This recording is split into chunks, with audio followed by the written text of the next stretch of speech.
Vamos a saludar ahora sí con el general Luis Altamirano, ex comandante del ejército. Con él vamos a hablar de bases militares y perspectivas desde Asia. Está acomodándose nuestro invitado, ya vamos a tenerlo en pantalla. Gracias al general por acompañarnos en este inicio de semana. Es importante conversar con una persona que ha sido oficial de las Fuerzas Armadas, de lo que está dándose en nuestro país y lo que se habla de posibles bases extranjeras. También hablar un poco de la coyuntura política y de la geopolítica, de lo que está pasando en el mundo, la perspectiva que hay desde Asia, ¿no? Póngalo en pantalla al general. General, buenos días. Gracias por acompañarnos aquí en Ecuador en directo. Estoy junto a mi compañera Carla Aro. Bienvenido. Jaime, buenos días. De igual forma, un saludo para Carla. Muchas gracias por la invitación. Un saludo cordial a la audiencia. General, quiero entrar con una pregunta un poco política de lo que ocurrió ayer en Argentina. Entiendo que no es el tema, pero sí me gustaría escuchar su criterio. ¿Qué lectura darle a lo de Argentina? Bueno, lo que estamos viendo es un rechazo de la ciudadanía argentina frente a las políticas que ha venido implementando el presidente Milei, especialmente lo que tiene que ver en la repercusión social de sus decisiones. Lógicamente que un efecto que ha tenido una repercusión muy fuerte en este proceso ha sido el asunto sobre el tratamiento del sistema de jubilación. Pero a eso también tenemos que sumar la creciente inflación, la disminución del poder adquisitivo de los argentinos y prácticamente una situación que todavía está en la incertidumbre para los ciudadanos en general. Entonces yo puedo decirle en una forma muy general, sin conocer a detalle, que esto es el efecto justamente de unas políticas que son rechazadas por la ciudadanía argentina en su mayoría. Cuando se dan estos resultados, estas corrientes suelen pasar fronteras. Es posible. Yo creo que hay que analizar siempre en un contexto, ¿no? El tema que vamos a tratar el día de hoy, seguramente hablaremos de la visita del secretario Rubio, siempre hay que tratar en un contexto. No se puede analizar exclusivamente declaraciones, no se puede analizar exclusivamente aquello que se dijo, que no se dijo, que se dejó de decir, o que no fue dicho, pero fue preguntado por la prensa. Entonces hay que analizar en un contexto, en una línea de tiempo, hay que analizar los efectos de carácter regional y también los aspectos que tienen que ver con la geopolítica mundial. Entonces tiene sus influencias, tiene sus efectos, pero yo creo que las realidades también son distintas. Y en esto vamos a tener lecturas complementarias de lo que puede pasar en un país o en otro país, pero siempre hay que verlo en un contexto. Carla.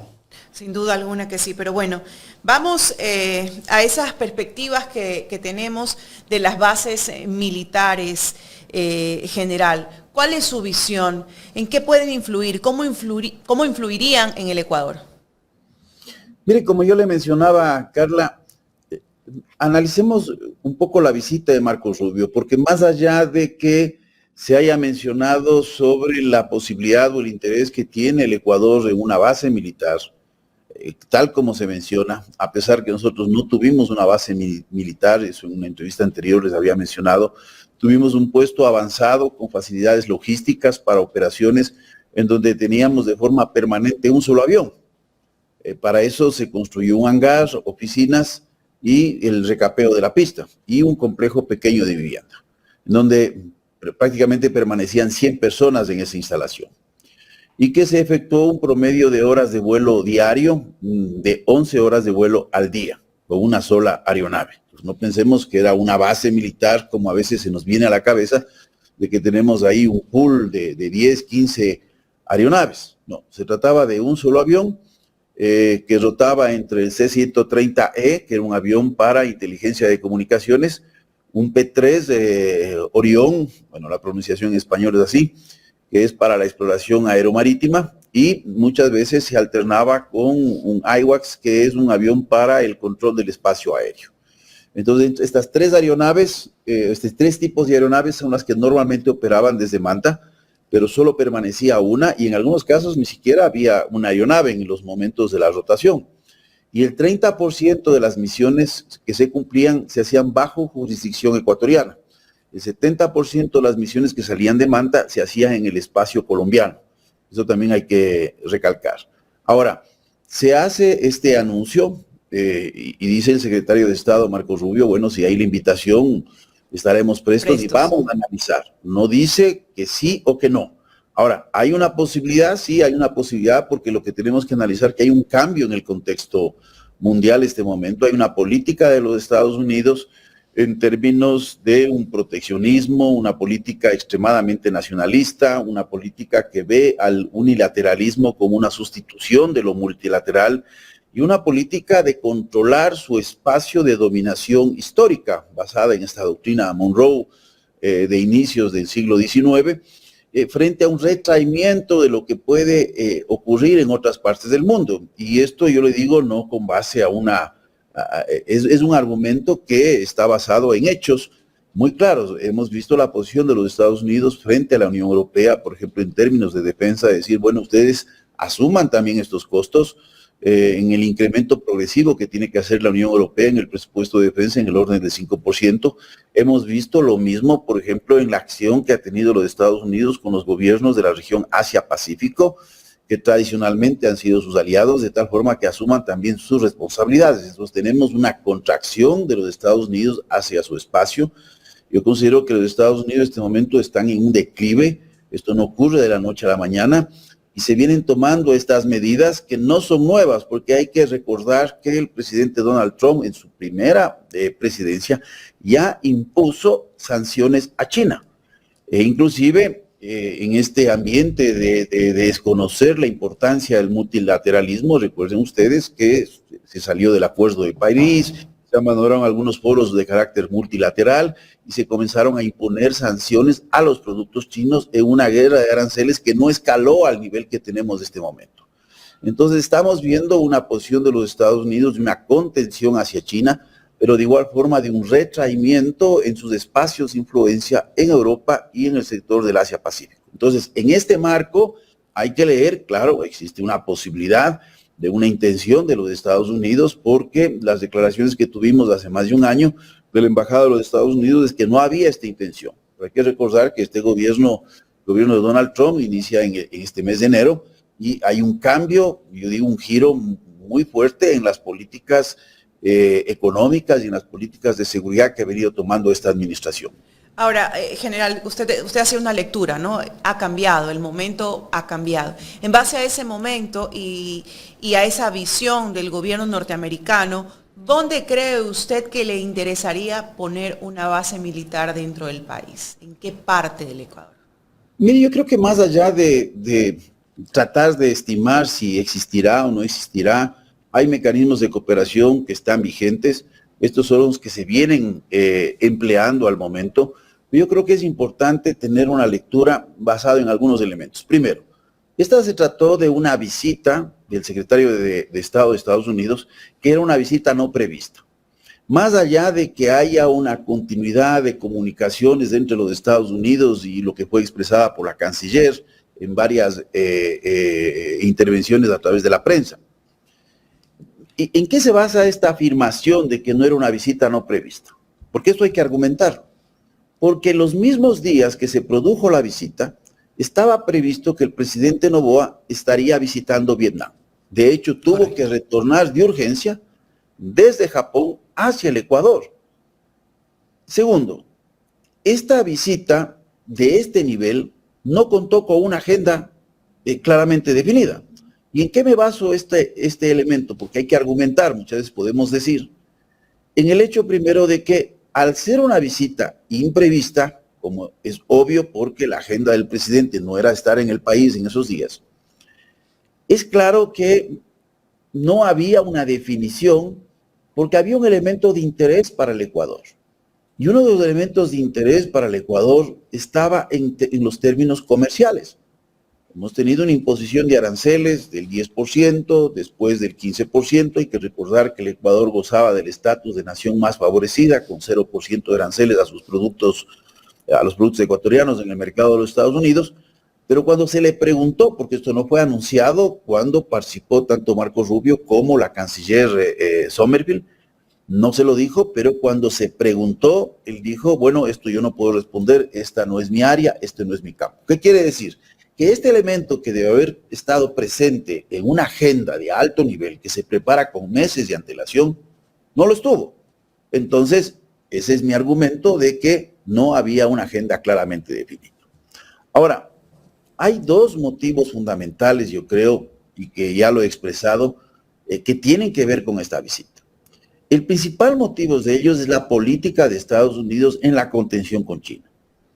Y lógicamente lo que les he mencionado, este retraimiento, que no quiere decir un abandono de sus zonas de influencia en el sector del Asia y de Europa, pero un retraimiento en términos de hacer corresponsable a sus aliados o socios en las regiones para que asuman también los costos, especialmente en lo que tiene que ver con el gasto militar. Y lógicamente en las dependencias o interdependencias complejas económicas que existen de estas regiones con los de Estados Unidos. Pero, ¿por qué qué es lo que vino a pedir en este aspecto de la contención? Y es justamente disminuir la dependencia de los mercados de China. Ahora, yo quiero hacer notar una cosa. ¿Cuál es mi argumento para esto? Esa misma noche, el presidente de la República dio una entrevista en Univisión. Por eso yo le digo, no hay que analizar lo que se dijo o lo que se preguntó en la rueda de prensa o lo que se respondió en la rueda de prensa o lo que no se dijo y que ahí ha sido respondido a través de otras intervenciones de varios funcionarios. ¿Qué es lo que dijo el presidente cuando el periodista de Univisión le preguntó sobre China? Y permítame, por favor, dar lectura exactamente porque no quiero equivocarme. ¿Qué es lo que dijo? Ecuador tiene una relación por décadas con China. Esto dijo el presidente de la República. Habló de la inversión de empresas chinas en el Ecuador y dijo textualmente, eso no se desarma en un día. ¿Qué quiere decir? Que claramente deja entrever en estas declaraciones que hubo un pedido al respecto. Porque lo que dice claramente, y repito, mire, eso no se desarma en un día. Entonces, ese era el objetivo de la visita. Hay que recordar que el presidente Noboa estuvo en China. Hay que recordar que la República Popular de China tiene una serie de proyectos en el sector de América Latina. Y por eso hay que leer todo este escenario para poder interpretar. Y en esa política de retraimiento, de disminución de costos, especialmente militares y de seguridad en el exterior, bueno, en este cambio de política del presidente Donald Trump sí puede conllevar a una decisión del establecimiento de una instalación militar en el país. Pero los fines primordiales es cuidar lo que muchas veces se dice peyorativamente el patio trasero, porque hay intereses. Recuerden ustedes este momento, por ejemplo, las tensiones que existen entre el gobierno de Brasil y el gobierno de los Estados Unidos. La situación de Bolsonaro, que la conozco muy bien, en un proceso judicial que está siendo llevado y en otro proceso que todavía no se abre sobre el caso de las joyas que se buscó evadir en el ingreso, ya sea para pago de impuestos o declaración patrimonial del Estado, que es otro caso, no es salvar a Bolsonaro, es ver la opción política de Bolsonaro para que pueda hacer el relevo en la presidencia del Brasil por Lula. Porque no hay que olvidarse que durante el tiempo de permanencia de Bolsonaro en el poder, hubo uno de los intentos, yo digo, más graves, que fue el pretender vender la empresa Embraer a los Estados Unidos. Es decir, hay intereses y lógicamente los grandes recursos de las dimensiones que tiene el Brasil, un país de más de 8 millones de kilómetros cuadrados, hay intereses de un mercado importante de 214 millones de personas, entonces hay estos intereses por detrás. Y lo mismo pasa, por ejemplo, con el caso de Venezuela, que yo le digo, no podemos desconocer las graves falencias democráticas que existen en Venezuela. No podemos desconocer la precaria situación de ese país y también las vinculaciones de redes criminales que están articuladas en el sector público, que están articulados con funcionarios de instituciones armadas como la Guardia Nacional o como las mismas Fuerzas Armadas, porque esto no se puede desconocer. Se ha dado el apelativo del Cartel de los Soles, pero este apelativo también es impreciso. Y le digo porque cuando uno lee sitios especializados, tenemos que recurrir a esto, vemos que es un término que no refleja la verdadera situación de estas redes criminales, y esto lo dice Inside Crime. Entonces, a mí me preocupa cuando personas hacen declaraciones dando por sentado. Esto lo dice los de Estados Unidos. Que lo diga un gran jurado, sí, pero habrá que ver. Y con esto yo no estoy exhibiendo la terrible nivel de penetración y corrupción que existe en el gobierno venezolano y en sus fuerzas armadas ligados al narcotráfico. Pero ¿cuál es el interés? Mire usted, acaba de colocar China la primera plataforma en Maracaibo, plataforma marina, para la extracción de petróleo y gas. No nos olvidemos, las mayores reservas de petróleo del mundo se encuentran en Venezuela. Entonces, cuando muchas veces decimos que las decisiones se toman porque se busca la democracia, bueno, los Estados Unidos hacen negocio con todos los países en donde sean buenos los negocios. Y solo mire usted, en Arabia Saudita no hay democracia, en Emiratos Árabes Unidos no hay democracia, en Qatar no hay democracia. No, son pragmáticos. Lo que también tiene que ser el Ecuador tiene que ser pragmático en sus relaciones. El Ecuador no debe entrar a patear la pelota en la geopolítica mundial, porque fácilmente puede salir fauleado. A mí me preocupa estas declaraciones que dejan entrever, dice, no se puede desarmar en un día. Es como decir, bueno, ese fue el pedido. De ahí prácticamente lo que se dijo en la rueda de prensa no tiene mucha trascendencia. El hecho, por ejemplo, estos 2 anuncios o 3 anuncios, el uno relacionado a declarar como grupo narcoterrorista a los lobos y a los choneros. Miren, vamos viendo números e informes del Departamento de Tesoro de los Estados Unidos. ¿Cuál es el nivel de incautación real que existe de activos y de dinero ligado con el narcotráfico y el crimen organizado en los Estados Unidos? Si yo les digo este dato, se van a caer para atrás. Primero que hay un estimativo. Como esos estimativos tienen un valor menor y mayor en términos del movimiento de la economía ilegal en Estados Unidos por el crimen organizado, se estima que apenas se decomisa entre el 1 y el 3%.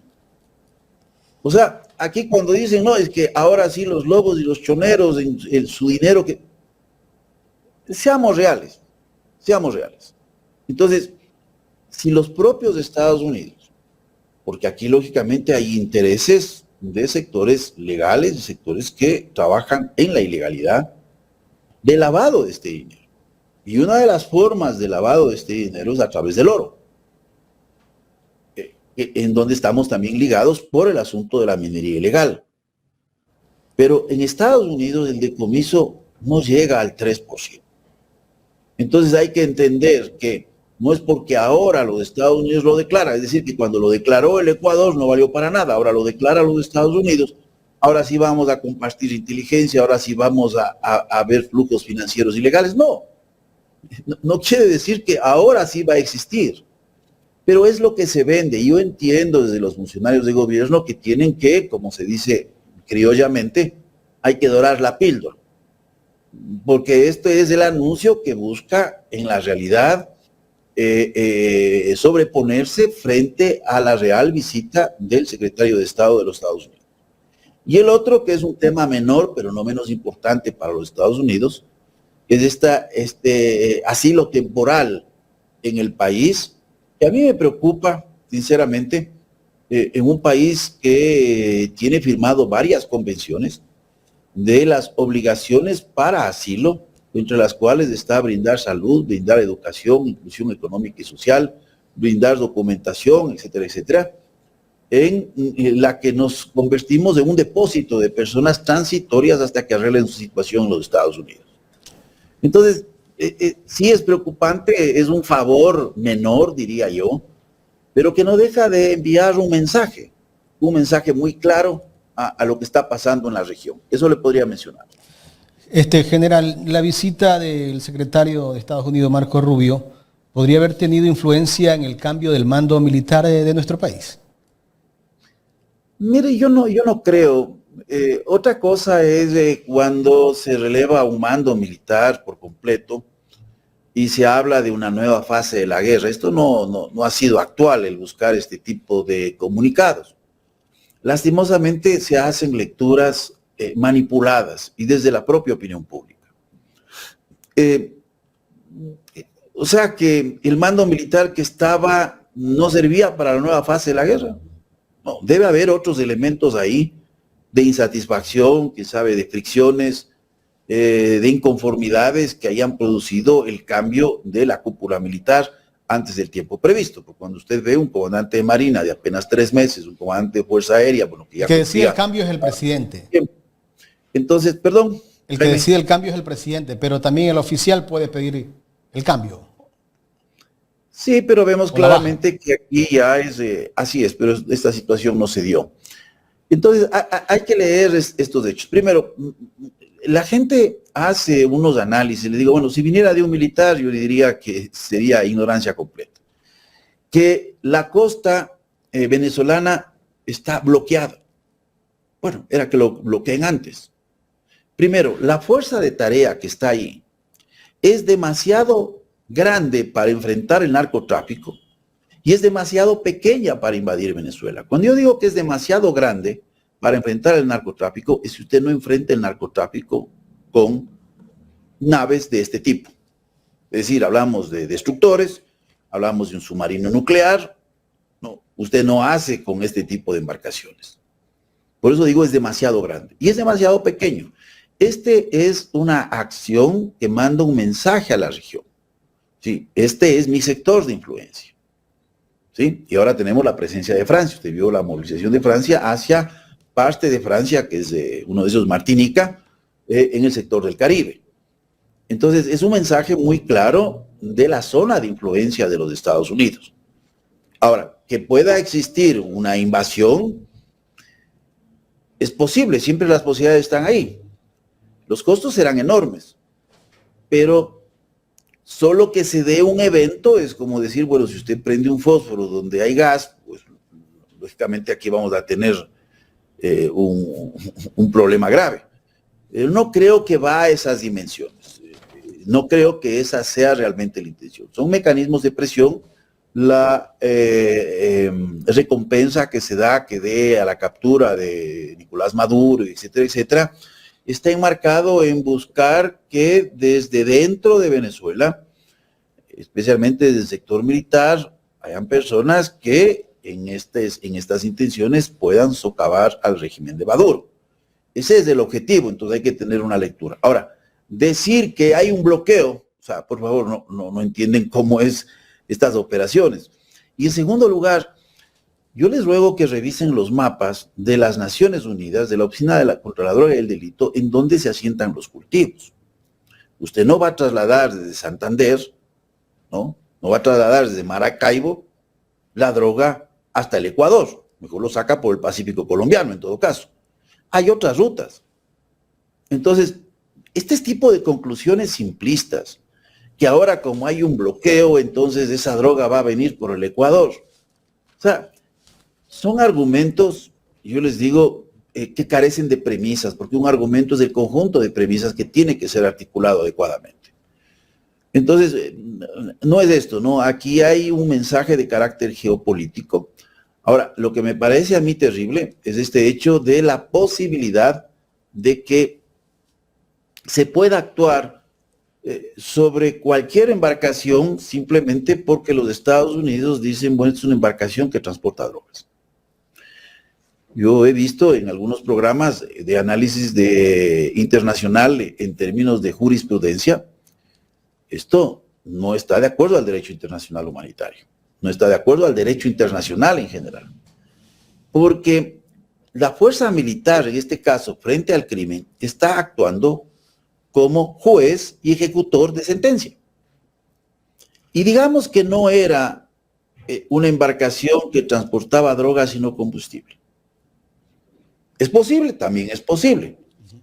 Entonces hay que tener una lectura siempre de los hechos. Uno dice, es que lo dijo los Estados Unidos. Sí, pero los Estados Unidos lo dijeron cuando invadieron Irak, dijeron que lo hacían porque había armas de destrucción masiva. Y ustedes recordarán declaraciones después de la invasión a Irak y todo lo demás, que el mismo ministro, el mismo Tony Blair, dijo, bueno, que no hayamos encontrado armas de destrucción masiva no quiere decir que no existan.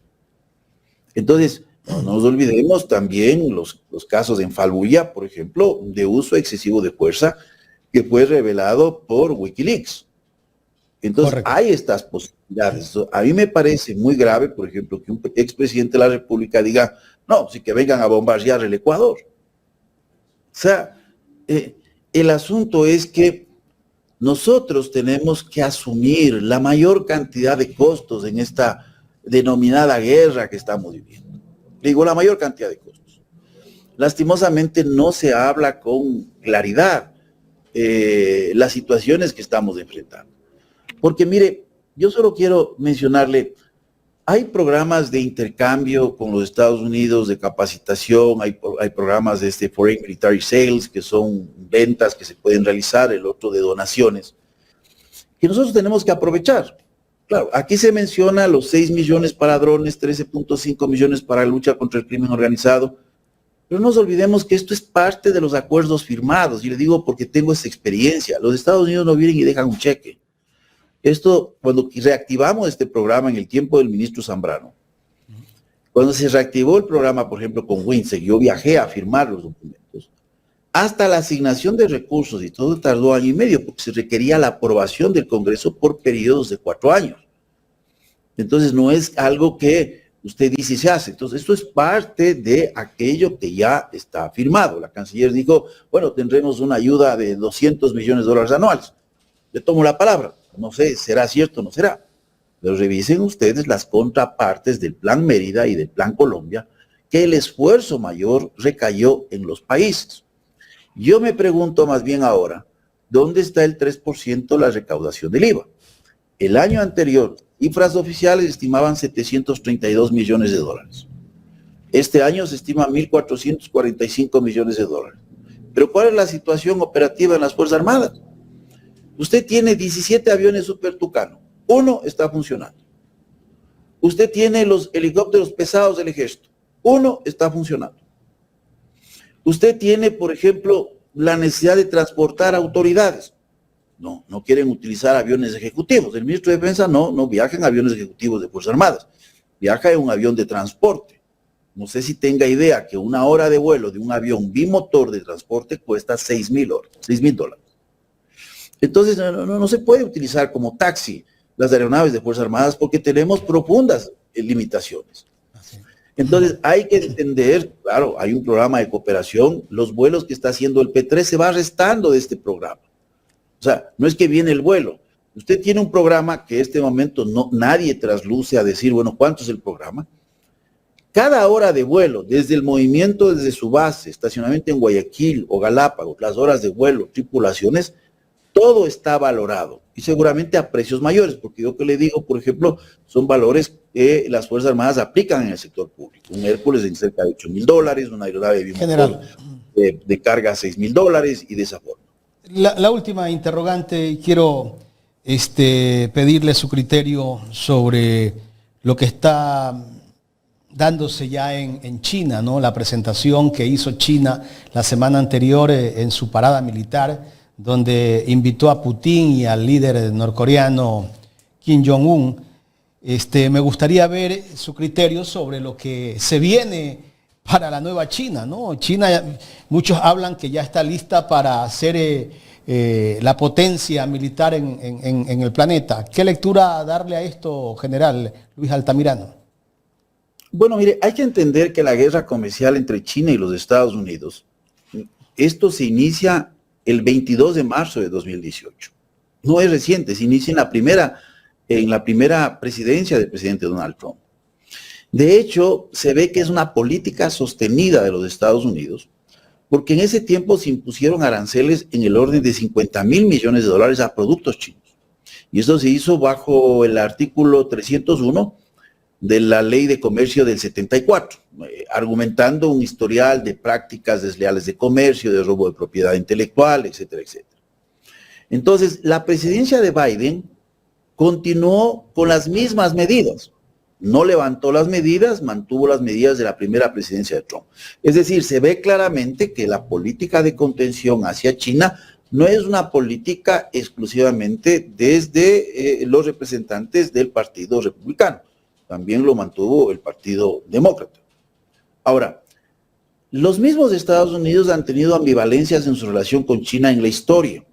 Recordemos que China ya fue un aliado, entre comillas, en los años 60. Y posteriormente de su inclusión en el Consejo de Seguridad y un asiento en la Asamblea General de las Naciones Unidas, sustituyendo a Taiwán, fue el acercamiento hacia China que tuvo problemas con la Unión Soviética en ese tiempo y que se le vio como un contrapeso en la región. Y una de las cosas que se discute hoy actualmente en los Estados Unidos, que ha sido criticado inclusive por varios funcionarios de este gobierno, del gobierno de Donald Trump, es el error que se cometió de dar la oportunidad a China como nación más preferente. Y hay que recordar que China obtiene esta condición, posteriormente se liga a la Organización Mundial de Comercio, me parece que es en el 2001, y con esto China comienza a crecer de ese crecimiento inicial que tuvo en un cambio de su economía en la presidencia de Deng Xiaoping. Es ese momento que comienza a crecer China, pero su crecimiento más importante se da en las 2 primeras décadas de este siglo. Y los Estados Unidos han dicho que fue un error darle esta condición de nación más preferente, y ahí comienza ya el asunto de la contención. Es decir, hay una especie de lucha por hegemonía. Yo no hablaría en este momento de un nuevo orden mundial, como muchas personas dicen. Lo que estamos viendo es un reacomodo de fichas. Lo que estamos viendo es por lo menos un mundo que a veces subsumimos en estos términos multipolar. Yo creo que es una multipolaridad alternativa. Alrededor de China giran varios países que tienen fuertes intereses comerciales. Es como Brasil. Para ponerle un caso en la región. ¿Qué dijo Estados Unidos cuando le impuso sanciones económicas a Brasil? Le dijo, lo que pasa es que tenemos una balanza comercial deficitaria. Pero mire, vea las declaraciones del propio presidente. La relación de Brasil con Estados Unidos es al contrario. Brasil tiene una condición deficitaria en su balanza comercial con los Estados Unidos. Es decir, Estados Unidos exporta más a Brasil de lo que Brasil exporta a los Estados Unidos. ¿Qué dijo recién el presidente Lula en el discurso del 7 de septiembre, Día de la Independencia del Brasil? Tenemos que mantener nuestras relaciones con China porque ahí mantenemos una situación superavitaria. Entonces, ¿cómo más conveniente. Es posible? General, más conveniente, en términos de exporto más e importo menos de China. Pero por eso hay que tomar con pinzas lo que digan los gobiernos. Siempre hay que ver los hechos, hay que ver los datos, porque si el propio gobierno de los Estados Unidos, frente a un dato que es tangible, que está en el Fondo Monetario Internacional, en el Banco Mundial, que es las balanzas comerciales entre países, dice cosas que no son, porque los datos no muestran eso, entonces la gran pregunta es, hay que siempre tomar con pinzas las cosas y con mucho cuidado. General, quiero agradecerle por el tiempo brindado para este análisis. Creo que nos queda pendiente otra entrevista para hablar de geopolítica. Lo comprometo para de aquí a unos 15 días. Jaime, muchas gracias. Estoy a las órdenes. Buen día. Gracias.